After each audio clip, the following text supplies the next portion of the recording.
Makibaka! Wag Huwag matakot! matakot. Makibaka! Wag matakot! Op! Ano ka dyan, ha? Red tagging ka dyan, Hmm. partner. Taging ka dyan. So, ayan, before tayo magsimula, introhan ko na agad to. Welcome sa pinaka-controversial na podcast dito sa Pilipinas. At ito ang Bakit To? Podcast. Yan. So, yan. Magandang gabi, partner. So, ito.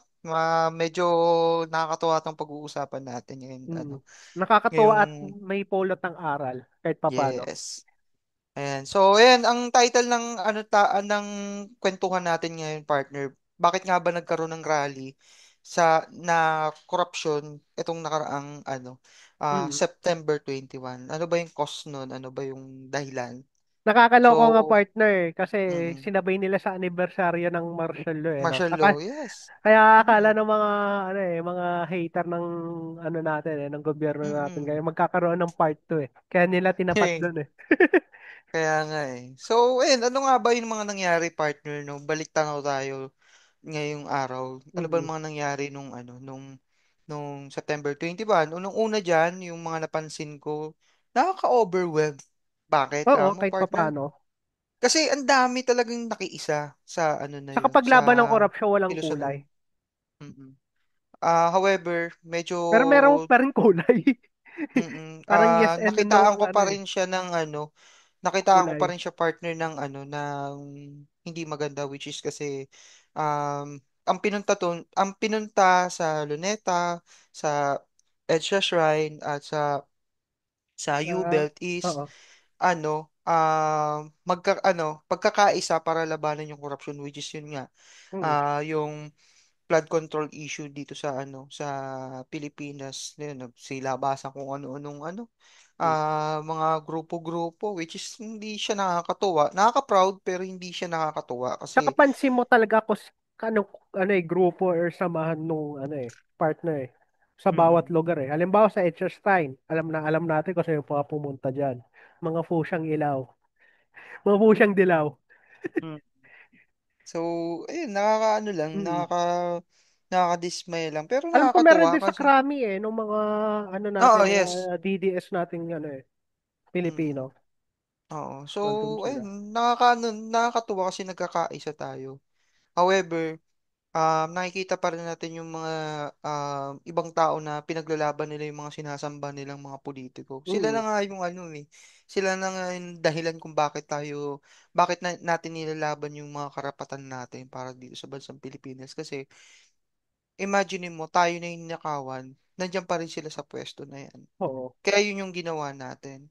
Then, sa mga, ayun, pagtungtong ng mga bandang hapon, partner, kasi, napansin ko dito sa Mendiola, sinusugod na nila, gusto nilang sunugin yung palasyo eh. Ikaw ba, partner, ano bang maibibigay mong komento dun sa mga nangyari nung Ako, para nakaraang sa akin, September sorry to 21? say, parang natatawa na lang ako na napapailing. Bakit? Kasi Bakit naman, partner? unang-una mga kabataan, doon. Tapos pangalawa, hindi naman ang korupsyon na pinaglalaban, kapayapaan, kapayapaan. Hindi naman yun ang ang punot dulot bakit nagkaroon ng rally. So madaling sabi, panggulo lang sila para sa akin. Pero naman sinugod nila Sogo, 'di ba? Ang gagawin nila yung mga Yung nananahimik ng mga kaluluwa dun, butik na windang eh. kaya busy-busy sila nagyuyug-yugan eh. Sinugod, Butik na, 'di ba? yung Sila sabi, babe, sinugod. ganito partner, oh, babe, magpahinga muna tayo dito sa Yugyugan muna Sogo. tayo. Pagbaba niyo, may Niyanig, campfire na doon sa baba. niyanig na eh. Niyanig sila Binabato eh. na kayo ng molotov eh. Oo. So, which is Tapos nakaka-dismaya. nakakainis. Ewan ko kung may inis ka kasi syempre may edad na tayo. Is Mm. sinisira nila nung street light. O saan nila kukunin yon? Oo, yung 'Di mga ba? Kasi ano, taxpayer mga din ng establishment. tao eh. Oo, pero din natin gagamitin doon para Oo, pang-ayos. So, 'di ba? makakaano uli sila, makakakurakot na naman sila. Oo, mga Minsan hindi kasi nag-iisip.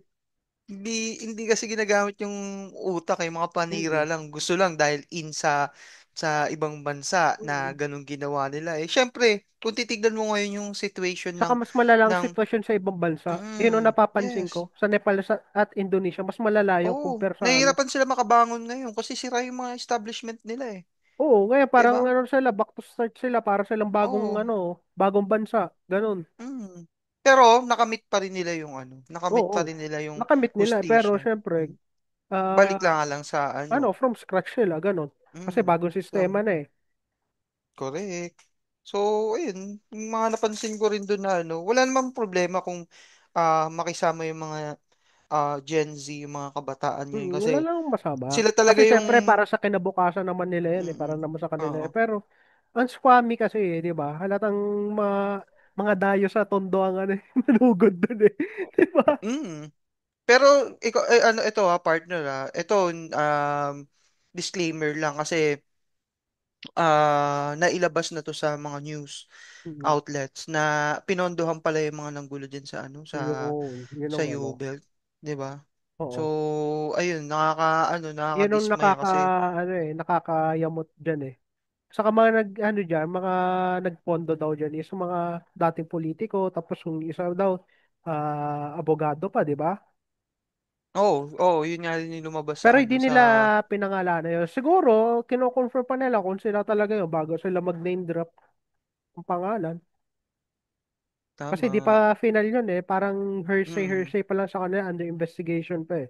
Kung legit nga talaga nung source eh, di ba? Yep, correct ka diyan, correct. So, ayun, medyo Saka naaawa ko na nakaka-disappointed. may ano nung mga red people diyan na binugbog Mm. ng pulis, 'di ba? Kita 'yun eh. Mm. Tsaka marami rin nasugatan partner Mm. dun sa ano. Naawa ko dun sa ano sa Pulis na 'yun eh, sa no? pulis na kinuyog, Oo, sinipa-sipa 'yun yung nga yun ulo. nung nabanggit ko nung mga red Mm. people daw nag-ano nun. Saka huli rin Mm. dun sa isang ano eh, screenshot na nung logo ng ano nila sa likod ng jacket nila eh. Mm. Nagtatadyak eh. Yung ano nga, yun Oo. nga, yung NIST uy, bawal yun Basta no, So, yun, hammer and nakita mo sickle. talaga. Hammer and sickle. Yan.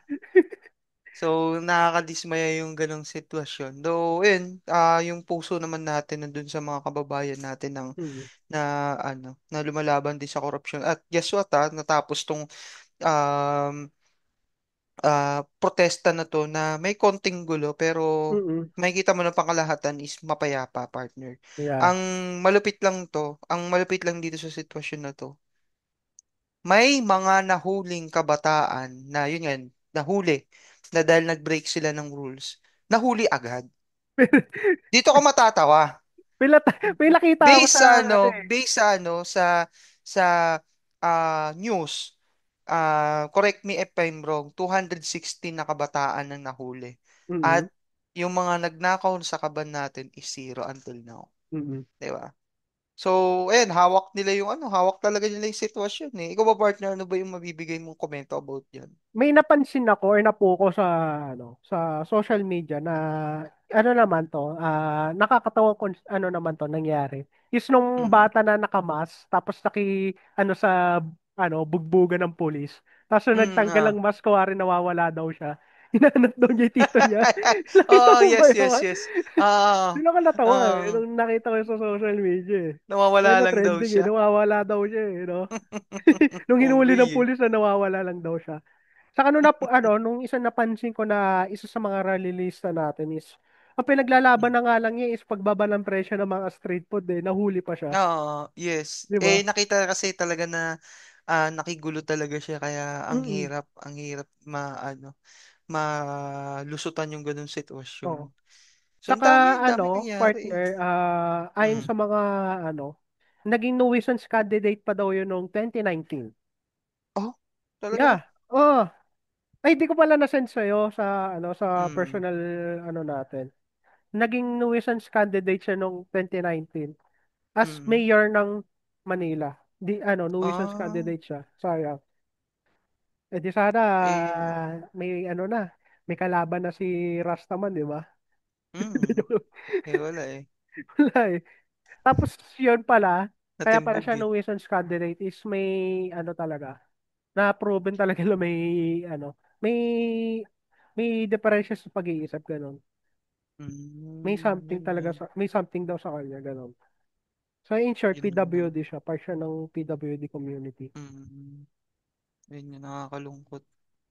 Kaya, ayun, Mm. sobrang nadidismaya ako. Hindi dahil sa mga nag-rally na mga kababayan natin, Mm. kundi until ngayon, nandun pa rin, gumugulong pa rin sa investigasyon. Ano, Nandun na nga kahit pa eh. paano, partner, nung pinagdarasal ko nung nakaraan nung tinapik natin nung sa corruption kung matuloy man nung corruption rally nila is sana maging ligtas silang lahat, 'di ba nabanggit ko 'yon. Yep, yep. So nakakatuwa naman na syempre nandoon na yun nung risk, hindi natin may iwasan 'yon. Ang mahalaga naman is lah halos lahat or majority ng umatid ng rally is naging peaceful. Kasi nung boses ng taong bayan ang sinisigaw nila na itigil na ang corruption. Oo. So Pero technically, until yung mga now, casualty lang is yung mga batang hamog lang, gano'n. Saka maraming kapulisan na injured din, di ba? mm. Kaya yun, sobrang bigla yung Mhm. mga kaganapan ng 21. So, partner, ano ba yung mga positibong pwedeng nangyari nung rally nung 21. Unang-una diyan, partner, is yung awareness. Mhm. Pangalawa, yung unity. Medyo ano ako dito Yun. sa unity na to eh. Pangatlo, yung ayun, binibigyan natin ng pressure yung gobyerno na Kaya naman, kung magsikilos sila. tutusin naman, gano'n naman talaga ang essence sa unity. Wala namang dapat kulay, di ba? mm So, ayun. And then also, partner, nagkakaroon ng empowerment pagdating Yun. sa atin, yung sa mga ginagawa natin. Ayun. Ikaw ba, partner, ano ba yung mga positibong nakikita mo sa ginawang kilusan nung 21? So, unang-una is naging vocal tayo sa nangyayari sa gobyerno natin ngayon dahil dapat talaga marinig nila ng gobyerno na there's something wrong talaga. Kaya nga, kagaya nga na sinabi ko last time nung topic natin sa corruption is isang ahensya pa lang yan, DPWH pa lang yan. What purpose sa ibang ahensya? 'Di ba? Ang daming Mm. departamento sa Pilipinas 'yan na talagang talamakang korupsyon. So doon pa lang doon sa investigasyon pa lang natin ngayon is sa Bulacan pa lang pinag-uusapan 'yan. Bulacan ng region ng Bulacan or Region 3 or Central Luzon pa lang ang pinag-uusapan ng corruption pala yan sa DPWH. What purpose sa ibang bahagi ng bansa, 'di ba? Mm. So, yun talaga nakakaloko talaga na kailangan talaga na makinig ang gobyerno natin sa sigaw ng masang Pilipino. Kaya ayun, yun yung maano Mm. natin, mabibigay natin positibong nangyari do sa rally. Eto Mm. naman tayo, partner, dun sa negatibong nangyari. So, meron akong apat na kategorya dito. Unang-una dyan yung traffic at abala. Pangalawa yung possibility na violence. Yung nangyari nga na nagulo dun sa Uber. Yung pangatlo, political exploitation. And so pwedeng gamitin ng mga ibang grupo yung rally para do sa pangsarili nilang interest. And then yung pang-apat, lagi na lang ito nangyayari, partner eh, yung short-term impact.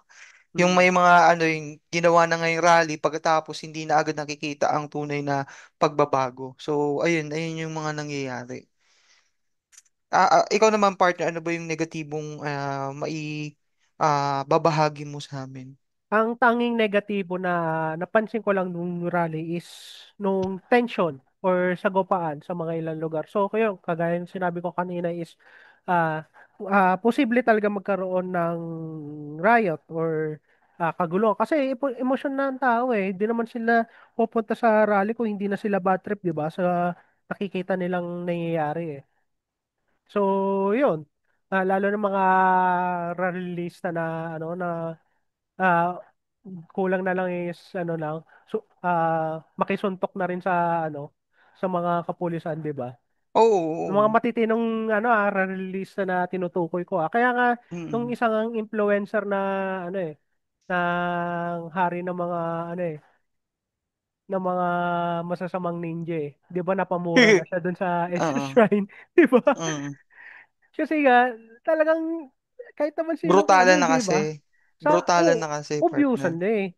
Mm. Though, syempre, may corruption sa mga nakaraang gobyerno or administrasyon, di Mm. naman Pero hindi natin ganun ka, isisisi. Oh, ano. hindi ganun kalala. Talagang malala Mm. lang talaga yung panahon ngayon. Kasi nga, alam naman kasi natin kung sino talaga mastermind, di ba?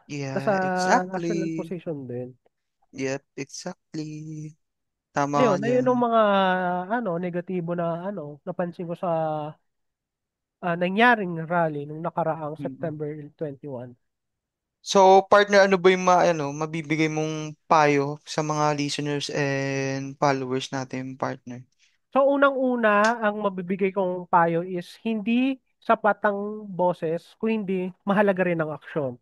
So, ang rally ay makabuluhang bilang magbabayag ng damdamin, ngunit hindi ito maaaring matagumpay kung walang kasunod na konkretong aksyon, mga batas, mga reforma at pagsisiyasat, pag-uusig sa kung sino ang may sala.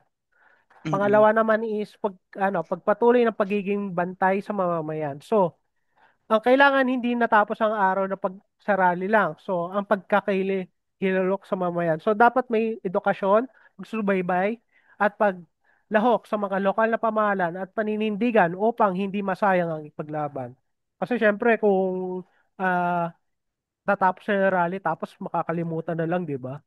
So, hindi dapat ganun. So, dapat Mm-mm. marunong tayo pagsubaybayan, tapos manood sa mga hearing kung Mm-mm. at i-observe kung talagang justice will prevail ba or kalokohan lang nung ginagawa nila doon. Kasi syempre naniniwala ako na may mga malalaking kasabwat diyan. So malay mo nung mga nag-i-interview diyan sa sa Senate hearing is kasama pala sila doon. Hindi lang sila nadadawit ng pangalan kasi natatakot nung mga person of interest sabihin ng mga pangalan nila dahil ini-interview sila. So kagaya nung sinabi ng isang assistant district engineer sa Mm-mm. Bulacan na nung in-interview sa Senado, di siya nagbanggit ng pangalan. So Mm-mm. napagkamalan pa siya paano nag-interview, di ba? Tapos pagdating Mm-mm. sa camera, ni-name drop, di ba? So, yun ang isa sa mga factor nun. So, ah ah, panga, pangatlo is kapangyarihan ng simbolo at pagkakaisa. So, ang rally ay may lakas na simbolo bilang sa pagkilos ng pagsama-sama, lalo na kung kaya nitong tumawid sa linya ng partido, liliyon at rehiyon. So kapag pagkakaisa sa mensahe, ay may mas malakas na epekto. At ang pang-apat naman is kalayaan ng pagbabayag at demokrasya. So, ang tunay na sukatan ng demokrasya ay hindi basta walang protesta, kundi kung may kakayahan ng mamayan tao na magprotesta ng malaya, makipag-usap at pagtanong sa gobyerno. At ang huling aral nito is, ang corruption ay salot sa bawat yugto ng pamumuhay. So, ba't ko nasabi yun? So, hindi lang ito usaping pera, apektado rin to ng kalusugan, edukasyon, infrastruktura, at kaligtasan ng tao. So, kaya kapag may corruption na ginagawa normal, lahat tayo ay magdudusa. Mm-mm. Correct ka dyan, partner. So, may Ayan. mga aral ka ba na pwede natin Partner. i-share Bali sa mga i-share ko sa mga listeners and followers natin. Meron ako apat dito na kategorya. Unang-una diyan, partner, maging mulat at aktibo. Hindi lang sa rally pagkatapos ng laban natin sa korupsyon, dapat tuloy-tuloy ang pagiging mapanuri, hindi para bukas, sa susunod na buwan, hanggang sa mapanagot yung mga putragis na yan, na mga magnanakaw na yan. Okay? So, pangalawa is peaceful activity, paglahok sa rally, makilahok na maayos na paraan, iwasan yung karahasan or fake news. So, pang-apat naman, partner, gamitin ng boss sa tamang paraan. Syempre, huwag ka may laban na hindi mo alam kung ano yung pinaglalaban mo. Para ka namang engot nun, di ba? kaya So, mga bata? pang-apat naman, so, pang-apat naman, partner, is remember yung history. Mahalaga kasi, Yeah. partner, yung pag-alala sa nakaraan para hindi na maulit yung parehong pagkakamali. So, ayun, yun yung mabibigay kong payo sa mga listeners natin. Ikaw naman, partner, may dadagdag ka pa ba? So, ang may dadagdag ko lang is para sa mga listeners at viewers natin is maging vocal tayo, mapanuri, at kagaya ng sinasabi ko, so sa susunod na Mm. eleksyon, pumili kayo ng tama. Kasi Gumamit ng tayo rin utak. namang may kasalanan bakit nagkaroon ng corrupt na ano eh. Kasi tayo rin bumoto diyan eh, 'di ba? Correct. So sa atin yung ano, sa atin yung pinaka Kaya nung vote tayo wisely na makapangyarihan. motto na yan is napakamahalagang ano yan, Mm. ibig sabihin yan. Kasi para sa future natin yan at sa mga magsusunod na henerasyon natin yan. Ayun, partner. So, and may dadagdaga pa, partner? Wala na. So, before tayo i-end yung ano natin, kwentuhan natin, partner, may gusto lang akong iwan na ano, na katanungan sa kanila. Pero before ko iwan tong tanong na to, don't forget to like and share sa mga social media platform natin. Unang-una dyan yung Facebook, YouTube, Instagram, and Spotify. Bale, pag ginawa nyo to, mga May tawagin to, raffle daw. ah, malay mo, di ba? So, ano, makakatulong to sa ano sa amin ng partner ko na mas dagdagan or higitan pa yung mga content na ginagawa natin dito sa ano sa podcast natin. So, ayan, iwan ko lang tanong, bakit mahalagang alalahanin ng September 21 sa kasaysayan ng Pilipinas? So, yan lang yung may iwan kong katanungan sa mga Martial law daw, listeners na sabi. natin. Sabi ng mga ano, Maki, baka. Wag mga matakot. anti-Marcos, martial law daw. Ay, oy, good tagging ka. Ha? Mm, Ay, sorry, sorry, good sorry. tagging ka. Ha? Makakasuhan ako, sorry.